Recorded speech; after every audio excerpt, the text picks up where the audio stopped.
Fala, torcida vascaína, Felipe Tiru de volta na área com muita opinião e informação aqui no seu Boletim AV. Então, se você curte o nosso quadro, já deixa o like aí no vídeo, não se esquece de se inscrever no canal, ligar o sininho de notificações para ser avisado sempre que tiver vídeo novo por aqui e já aproveita para seguir o Atenção Vascaínos em todas as redes sociais, é só procurar lá pelo @avascaínos. E hoje eu tenho aqui um boletim recheado de informações para vocês. Começando aí com uma possível volta de um velho conhecido do vascaíno.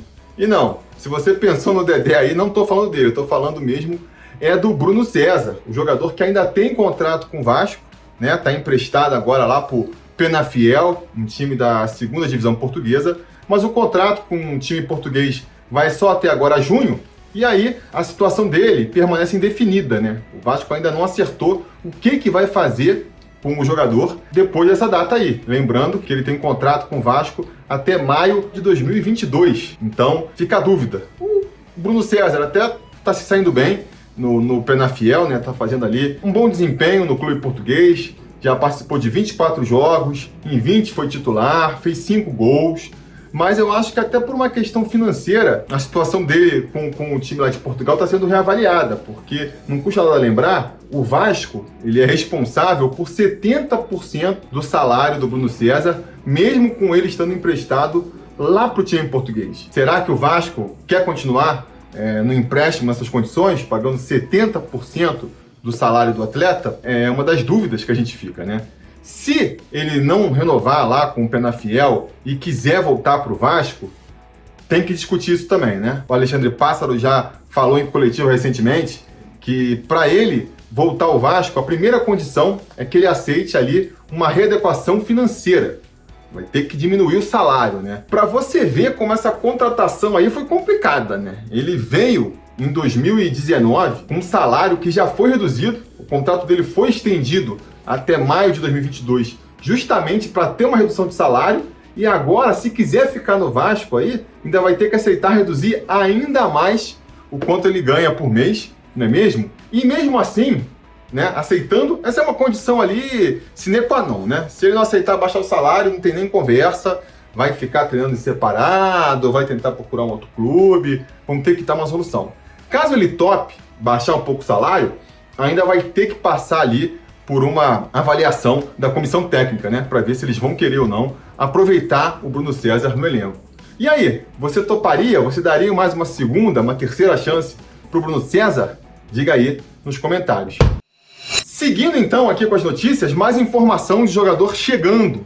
Dessa vez é reforço aí para a base. Pois é, o Vasco está acertando a contratação aí do atacante Emerson Urso, do São Caetano, jogador de 19 anos, que apesar da idade estava jogando já no profissional do São Caetano, até se destacando aí na campanha do São Caetano no Campeonato Paulista, e vem para reforçar a base do Vasco aí, né? É um jogador, tem uma curiosidade sobre ele, é que ele já atuou pelo Vasco antes. Ele já jogou no Sub-16 do Vasco, é vascaíno, né? O pessoal resgatou aí, foi atrás de imagens nas redes sociais e comprovou que ele torce pro Vasco da Gama, que é sempre uma coisa boa, né? Não acho que tem que ser exigência para jogar no Vasco ser vascaíno, mas quando a gente vê um vascaíno jogando no Vasco, é sempre uma alegria a mais. E, cara, para quem tá reclamando aí, né? Pô, caramba, reforço pro Sub-20, a gente precisa de reforço pro time profissional. Calma, galera, calma, porque quem vem pra base, se tudo acontecer conforme o esperado, vai reforçar mais cedo ou mais tarde o profissional, né? Então não deixa de ser uma boa alternativa para conseguir um reforço de qualidade a preço baixo. Basta lembrar aí, por exemplo, dos casos mais recentes, tem o MT e o próprio Galarza. Veio aí ano passado, contratado para a base, de repente já está se revelando aí uma grande opção para o time profissional. Vamos torcer para o Emerson Urso, que já vem jogando no profissional, né, do São Caetano, então já tem uma experiência aí entre os profissionais. Se destacar bem na base, de repente pode ser até que venha a ser aproveitado já nessa temporada no time principal, quem sabe, né? Ele é um atacante de lado de campo, de velocidade, é um setor que está bastante inchado, né? O elenco já tem bastante opções para esse setor nessa temporada, mas vai saber. De repente, ele vira uma opção também, né? Vamos ficar de olho. E finalmente vamos falar então aí do grande destaque dessa quinta-feira, que foi a divulgação da diretoria de um balanço dos 100 primeiros dias de gestão. Nessa quarta-feira, dia 5, a gestão Salgado completou 100 dias de gestão. Eles tinham até prometido lançar um plano, né? Logo que eles assumiram, eles prometeram que iam lançar ali um plano de metas dos primeiros 100 dias. Acabou que, por conta da briga do Vasco para não ser rebaixado, eles acharam que não era o momento e adiaram, e tinham prometido que quando completassem os 100 dias, eles iam fazer então ali um balanço, né? E já achei bacana que eles mostraram nesse balanço, inclusive as metas que eles não conseguiram nem começar, tiveram que ser aí adiadas, né? Ou abandonadas. Acho que mostra ali uma transparência, né? Uma sinceridade de falar, a gente tinha aqui, 48 metas, algumas a gente teve que adiar. Eles podiam muito bem, em vez de falar que eram 48, aqui são 30 metas que a gente fez, e limar as que eles não conseguiram nem começar. Acho que foi um gesto aí de franqueza, né? Eles colocarem nessa lista, inclusive as metas que eles tiveram que adiar. Só para ficar uns exemplos aqui, uma consulta da torcida sobre o modelo arquitetônico de São Januário, que foi a meta número 15, ou então a meta número 26 aqui, que é criar um departamento de relação com investidores do Vasco, duas propostas interessantes que não foram realizadas, né? E que eles colocaram nessa lista. 10% mais ou menos aqui das 48 metas eles tiveram que adiar ou não realizar, né? E eles usam também, eles justificam, porque normalmente é porque teve que priorizar outra coisa, não era o momento agora, mas insisto, achei bacana ali. As metas também, muitas estão em andamento ainda, não foram concluídas. No final, inclusive, do estudo, eles mostram ali, né, qual que é o andamento. 48% das metas foram concluídas, 44% estão em andamento, e que nem eu falei, 10% tiveram que ser aí adiadas, não é mesmo? Das metas apresentadas aí que foram alcançadas, muitas a gente está vendo, não é mesmo?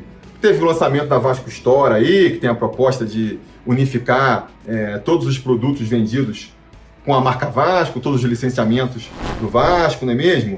O lançamento da campanha para mudar o nome do CT, que é um pedido que a torcida fez. A reestruturação do departamento de futebol, isso aí é o que a gente mais está vendo. Conseguiram baixar salário, renegociar, fazer contrato de produtividade. A gente está vendo essa reformulação bem intensa que está sendo feita no departamento de futebol. Teve a questão também da Vasco TV, transmitindo jogos, o estúdio da Vasco TV que eles criaram, a questão de ter pré-jogo e pós-jogo lá agora. Metas interessantes também que às vezes passa meio desapercebido, né? A meta número 3, a realização de um censo vascaíno para que a diretoria do Vasco conheça, o clube conheça melhor, né, o seu torcedor. Uma proposta muito interessante que foi lançada durante a campanha, a gente não tinha mais ouvido falar, e aí de repente está sabendo aqui que está em andamento sim essa proposta. A meta 43 também, que é a incorporação do Centro Cultural Candinho. Vocês lembram lá o prédio onde surgiu o Vasco da Gama e que foi ali redescoberto e revitalizado por uma ala política do Vasco, né? Mas foi ali um grupo de torcedores que fez essa campanha e não estava conseguindo mais manter. A última notícia que a gente tinha ouvido era de que aquele grupo não estava conseguindo manter o prédio e que ia ter que abrir mão. E agora a gente sabe então aí, por esse balanço de hoje, que está nos planos do Vasco, sim, incorporar aquele prédio ali como parte do Vasco. Eu acho muito interessante essa meta também. E fala muito de metas que estão em andamento, né? E que a gente não tem jeito, só vai conseguir saber se eles foram eficazes e se funcionou no final do ano. Arrisco dizer até que no próximo balanço, quando eles apresentarem um balanço lá em 2022, é que a gente vai saber. O que eu estou falando? Proposta, meta, né? De analisar e reavaliar contrato com fornecedores, o plano de auditoria interna, negociação de dívida com a União, empréstimos bancários. Isso é uma coisa demorada, isso é uma coisa que a gente não consegue ver, né, em campo.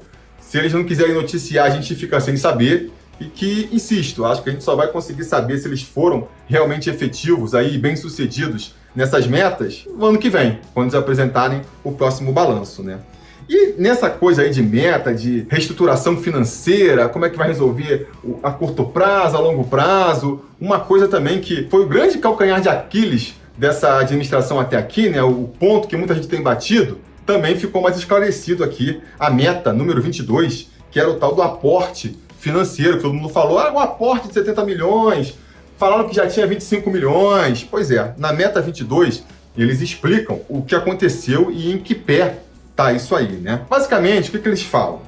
Eles tinham essa proposta, né? Eles tinham esse plano de ir no mercado de capitais e lançar um fundo de debêntures para investidores botarem dinheiro no Vasco. E aí, a projeção deles é que eles iam conseguir levantar os tal dos 70 milhões com esse fundo aí de debêntures. E eles já tinham, inclusive, né, o compromisso ali de alguns investidores, né, de uma sinalização, é o termo que eles usam, de ter esse aporte inicial. Basicamente, o que eles estão falando? A gente tem aqui o plano de ter 70 milhões captados, 25 desses 70 milhões, o pessoal já falou que vai dar. Estamos indo ver, porque qual que eu imagino que seja a ideia? A gente vai lançar esses papéis no mercado aqui, esse fundo de debêntures, mas a gente quer lançar já sabendo que vai ter quem compre, né? Não vamos lançar no escuro e aí, de repente, já pode dar um fracasso. Então, eles já estavam no mercado tateando para ver quem poderia fazer esse investimento. Agora, esse investimento estava muito atrelado ao que o Vasco ia ganhar esse ano, né? Qual é o discurso? Cara, a gente vai aqui, a gente está na Série A, a gente vai faturar 200 milhões aqui com televisão, com premiação, a gente tem uma visibilidade que vai atrair mais patrocinadores, então você pode emprestar esses 70 milhões pra gente, que a gente vai ter depois condições de devolver ali um pouco mais, é um investimento, o cara tá botando, sei lá, 10, 20, 30 milhões, querendo receber daqui a um tempo um pouquinho a mais, né? É assim que funciona o investimento. Acontece que com o rebaixamento, tudo desandou. Porque aí essa perspectiva de faturamento ela caiu drasticamente, e aí todas as conversas que tinham tido até então, elas meio que caíram por terra. A realidade mudou completamente e eles tiveram que começar o trabalho do zero, basicamente, né? Então é uma meta que eles colocaram como em andamento e eu acredito que eles estão tendo que meio que fazer tudo do zero de novo. Poderia ter pensado no plano B. Pois é uma discussão que a gente faz, né? O que eu imagino é o seguinte, como é que você faz? Eu tenho aqui um plano, tá? E é para dar 70 milhões. Agora, se a gente cair, aí eu tenho um segundo plano aqui, não sei se funciona muito assim, né? Na hora de vender, principalmente, seja... Enfim, não sei, né? Até por conta disso, eu acho que seria bacana, junto com essa apresentação, que é legal, foi um gesto bacana da direção, poderia ter junto também uma coletiva com os VPs das áreas aí, né? Financeiro, tem integridade, marketing, todo mundo junto ali, respondendo perguntas e as dúvidas que vão surgir conforme o torcedor, o jornalista for lendo esse balanço, não é mesmo? Então fica até uma sugestão aí para a diretoria, cara. Acho que seria bacana aproveitar que a gente está até num período tranquilo no futebol, só vai começar a Série B lá no final de maio, a Copa do Brasil só volta em junho também. Então, aí nas próximas semanas, tem um período tranquilo que poderia ser legal para a gente debater, às vezes até dividir, né, essa coletiva ali pelas áreas, para poder, né, sanar ainda mais a dúvida dos torcedores. Seria bacana aí nesse gesto de transparência que a diretoria está sinalizando, não é mesmo? Mas eu quero saber de vocês agora. Digam nos comentários, então, o que vocês acharam desse balanço. Vocês acham que a diretoria fez bastante nesses primeiros 100 dias ou não? Tá devendo? Tá dentro do esperado? Digam aí nos comentários. Eu quero saber a opinião de vocês. Mais tarde, tem um AV News com Flávio Dias trazendo mais informações sobre o nosso Vascão, mais desdobramentos desse balanço aí dos 100 primeiros dias da gestão Salgado. Amanhã tem Bom Dia Gigante com Emerson Rocha. No canal secundário da gente aqui, o AV+, vai ter o Acorda Vascaíno com a Mari Barata. E à tarde eu volto aqui com mais um Boletim AV. Espero contar com a sua audiência. E até lá, a gente vai se falando.